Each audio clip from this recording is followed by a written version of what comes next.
This channel does not promote any violent, harmful, or illegal activities. All content provided by this channel is meant for an educational purpose only. এই মুহূর্তে খবর পাচ্ছি গড়িয়া নবদুর্গা পুজো কমিটির অফিসে ভাঙচুর হয়েছে। টাকা লোপাটের অভিযোগ সামনে আসছে। পুজো কমিটির সম্পাদকের বুকে আগ্নেয়াস্ত্র ঠেকিয়ে ঘর দখলের চেষ্টা, হুমকির অভিযোগ। কথা বলবো আমাদের রিপোর্টার শোভা দাস রয়েছে একেবারে স্পট থেকে। শোভা, ঠিক কি অভিযোগ, এখন কি ছবি সেখানকার? দেখো, গড়িয়া নবদুর্গা যে পুজো, সেই পুজো কিন্তু বড় বিখ্যাত। 85 বছর ধরে তারা পুজো চালিয়ে আসছে। গড়িয়াতে সেখানে তাদের একটি অফিস ঘর রয়েছে, সেই অফিস ঘরে ভাঙচুর চালানো হয়েছে। অভিযোগ রয়েছে স্থানীয় এক প্রমোটার অমিত গাঙ্গুলির বিরুদ্ধে। দেখতে পাচ্ছ এই যে ক্লাবের যে পুজো কমিটির যে অফিস ঘর, সেই অফিস ঘরে গতকাল অমিত গাঙ্গুলি তার দলবল নিয়ে আসে, তারপরে ব্যাপক ভাঙচুর চালানো হয়। এবং একটা বড় যে অভিযোগ রয়েছে, এখানে যে যিনি সম্পাদক রয়েছেন এই পুজো সংঘে, তার বুকে আগ্নেয়াস্ত্র ঠেকিয়ে ঘরে জিনিসপত্র লুটপাট করা হয়েছে। দেখো, ভাঙচুরে সেই ছবি কিন্তু এখনো রয়েছে। দেখতেই পাচ্ছ নিচের টাইলস, সেই টাইলস ভেঙে পড়ে রয়েছে। এবং যেটা আরেকটা বড় অভিযোগ রয়েছে যে এই অফিস ঘরে যে আসবাবপত্র ছিল, যে আলমারি ছিল, সেই আলমারি থেকে নগদ টাকাও নেওয়া হয়েছে। তাদের ল্যাপটপ, তাদের টিভি, সেগুলোও কিন্তু নিয়ে যাওয়া হয়েছে। আমার সঙ্গে এখানে যারা পুজো সংঘের থেকে রয়েছেন, আমি একটু কথা বলে নেব। এই অমিত গাঙ্গুলি, তিনি পেশায় কি এবং কি অভিযোগ রয়েছে? উনি স্পেশাল হলো প্রমোটার, আর দাদা এখানকার মাস্তান ক্রিমিনাল। এখানে মাফিয়ারা চালাচ্ছে উনি। এখানে নেই, আমাদের পুজো অফিসটাকে দখল করার জন্য সকাল 7:30টার সময় 50 টাকার ছেলে আর্মস নিয়ে এসছে। আমি পুজো কমিটি সম্পাদক, আমাকে আর্মস ঠেকানো হয়েছে, আমাকে মারধর করা হয়েছে, আমাদেরকে থ্রেট করেছে কি আমাদের প্রেসিডেন্ট, আমাদের ক্যাশিয়ার, আমার ক্লাব সেক্রেটারি, আমাদেরকে মার্ডার করে দেবো, যেখানে যাবি। আমার তো আমরা রাত্রিকালকে বাড়িতে ঘুমোইনি, রাত্রি বাইরে দিন কাটাচ্ছি। আমরা পুলিশ প্রশাসনের কাছে অনুরোধ করছি অমিত গাঙ্গুলিকে অবিলম্বে অ্যারেস্ট করা হোক, অবিলম্বে আমি মিডিয়া ম্যাডামকে বলবো অবিলম্বে অ্যারেস্ট করা হোক।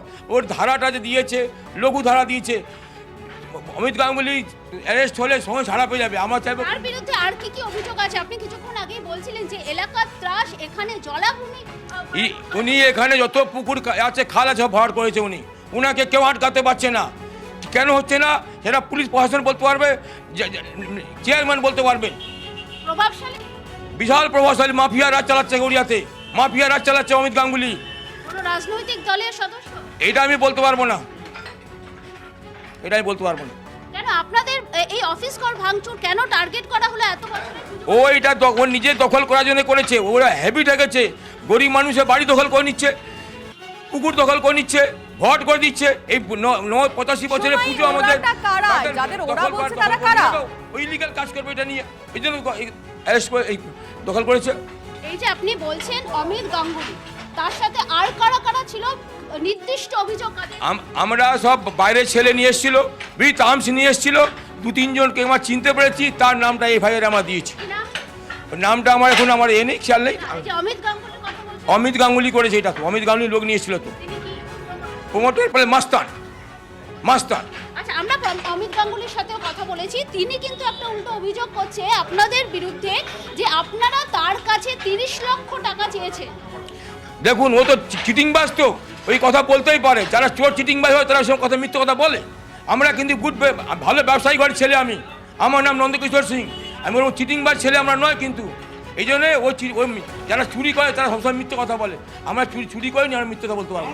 আপনারা বলছেন বেশ, তুমি কথা বলো তাদের সঙ্গে, কিন্তু যার বিরুদ্ধে তারা অভিযোগ আনছেন অর্থাৎ অমিত গাঙ্গুলি, তিনি কি বলেছেন শুনবো। আমাদের সাথে ওর কোনো সম্পর্ক নেই। ওর কার্যকারিতার জন্য আমাদের ক্লাব বলুন, কেউ কথা বলে না। ম্যাক্সিমাম অন্তত 80% ছেলে অ্যাভয়েড করে ওকে। ও এই এলাকা শুধু না, সোনারপুর বলুন, বলুন, ও একটা মানে নিকৃষ্ট মানে দুষ্কৃতি বলতে পারে। ইললিগাল যত কনস্ট্রাকশন আশেপাশের সমস্ত পুকুর ভরাট করছে। আমরা সব বলি, সব কিছু করি, এনে অনেক কিছু হয়েছে, পুলিশের কোনো রকম, এটা নরেন্দ্রপুর থানা, ওর অফিস, ওর সব কিছু টার্গেট। ওর এখন নদী নালা, পুকুর, খাল, বিল, নদী নালা, ড্রেন, এটাও ওর টার্গেট। ওর এগেনস্টে ক্রিমিনাল কেস কমসে কম 100টা আছে। ক্রিমিনাল কেস ওর এগেনস্টে 100টা আছে, অথচ বহাল তবিয়তে সে ঘুরে বেড়াচ্ছে। আমি আরেকবার সোমার কাছে চলে যেতে চাইবো। সোমা, যে মুহূর্তে এই ঘটনা ঘটেছিল, যেহেতু মানে একদম যে খবরটা আমাদের সামনে এসছে, অফিস থেকে মানে ল্যাপটপ, টিভি সবকিছু লুট করেছে। তাদেরকে কি চেনা গেছে যারা এসেছিল? হ্যাঁ দেখো, যারা ভাঙচুর করেছে তাদেরকে তো চেনা গেছেই। তারা কিন্তু বারবার যেটা বলছে অমিত গাঙ্গুলি। আপনারা যারা এসেছে লুটপাট চালিয়েছে তাদেরকে চিনেছেন স্পষ্টভাবে? আমরা দেখুন দুজনের নাম আমরা এখান থেকে ওদের দেওয়া হয়েছে, ঠিক আছে, বাকিরা বহিরাগত। এই দুজন যাদের চিনেছেন তারা কারা? তো নাম দিয়ে দিয়েছে, আমাদের কাছে সে সমস্ত কি এফআইআর কপি আছে, তার থেকে আমরা পেয়ে যাবেন। অমিত গাঙ্গুলির নাম আছে? হ্যাঁ আছে, আরও দুজনের নাম আছে, সব দিয়ে দেওয়া হয়েছে। এই হলো ব্যাপার। এই যে পুলিশের ভূমিকা নিয়ে কি আপনারা সন্তুষ্ট নয়?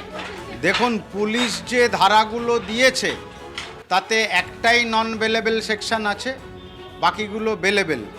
আমাদের একটাই দাবি, প্রশাসনের কাছে অনুরোধ, পুলিশের মতো নিরপেক্ষ তদন্ত করুক, কাজ করুক। যদি আমরা মিথ্যে বলে থাকি, ভুল বলে থাকি, বিচার হবে। যদি যার নামে অভিযোগ আমরা করছি বা ক্লাবের তরফ থেকে করা হচ্ছে, সেই প্রমোটার অমিত গাঙ্গুলি, সে যদি সঠিক থাকে তাহলে তার পক্ষে রায় যাবে। আমরা চাইছি সঠিক বিচার, এর বাইরে কিচ্ছু না। এত বছরের পুজো, 85-86 অমিত গাঙ্গুলির সাথে আমরা কথা বলি, তিনি আপনাদের বিরুদ্ধে অভিযোগ করছে যে আপনারা 30 লক্ষ টাকা তার কাছে। দেখুন, এর কোনো ভিত্তি নেই, এটা ভিত্তিহীন অভিযোগ। ওনার বক্তব্য থাকতেই পারে, উনি আমাদের বিরুদ্ধে বলতেই পারেন, তার কতখানি সত্যতা আছে। উনি যেটা বলছেন সেটা কি উনি প্রমাণ করতে পারবেন? আমরা তো প্রমাণ করে দিয়েছি। মিতালি সংঘ, তার বাড়ির মিসেস এসে কালকে এখানে কান্নাকাটি করছে, সেও আমাদের পরিবারের মতো, সেও আমাদের বোনের মতো। কান্নাকাটি করছে না?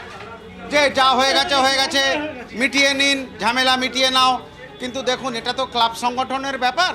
মাথার ওপরে প্রশাসন আছে, এখানকার কাউন্সিলর আছেন, চেয়ারম্যান আছেন, এমএলএ সাহেব আছেন, থানার বড়বাবু আছেন। আমরা তাদের ওপরে সম্পূর্ণ আস্থা রাখছি। আর যেটা মিতালির সংঘ কিন্তু কখনোই তোলাবাজি করে না। কোনো প্রমোটার, কোনো ব্যবসায়ী আজ পর্যন্ত বলতে পারবে না। ভালোবেসে আমাদের যে টাকাটা ওরা দেয়, ভালোবেসে যে চাঁদাটা দেয়, সেই 85-86 বছর ধরে আজকে সেই তালপাতা। সেই প্রমোটারের বিরুদ্ধে অভিযোগ করছেন ক্লাবের সদস্যরা, তার সাথে তোমার কথা হয়েছিল, কি বলেছেন শুনবো। ব্যবসায়ী আমার সঙ্গে কোনো এরা নিজেদের ক্লাবের ঝামেলা, এটাকে আমরা বুড়িয়া মোড়ের মাথায় একটা বড় প্রজেক্ট করছি। এইখানে এরা 30 লক্ষ টাকা মহাদেব চক্রবর্তী চেয়েছিল। আচ্ছা, ঠিক আছে, মহাদেব চক্রবর্তী একজন রিটায়ার্ড পুলিশ অফিসার এবং এইভাবে হপ্তা করে প্রচুর লোকের থেকে টাকা তুলতো। এবং এর আনুষঙ্গিক কয়েকজন লোক ওইখানে ওই টাকা চেয়েছে। ওই টাকা আমি দিতে অসম্মত হই। 30 লক্ষ টাকা চেয়েছে, তাহলে আমি কেন দিতে যাবো টাকা? এই টাকা দিইনি বলে এইগুলো নাটকগুলো করছে। তাহলে কি কালকে আপনি আসেননি? এই যে ভাঙচুরের ঘটনা বা যে আপনার বিরুদ্ধে যে সমস্ত অভিযোগ রয়েছে? না, আমি কেন যাবো ভাঙচুর করতে? আমার নিজের এতগুলো, আমার একটা নিজেরই অফিসের সাইজ হচ্ছে 6000 স্কয়ার ফিট, যেখানে 300 লোক কাজ করে। আমি ওখানে গিয়ে ভাঙচুর করতে যাবো।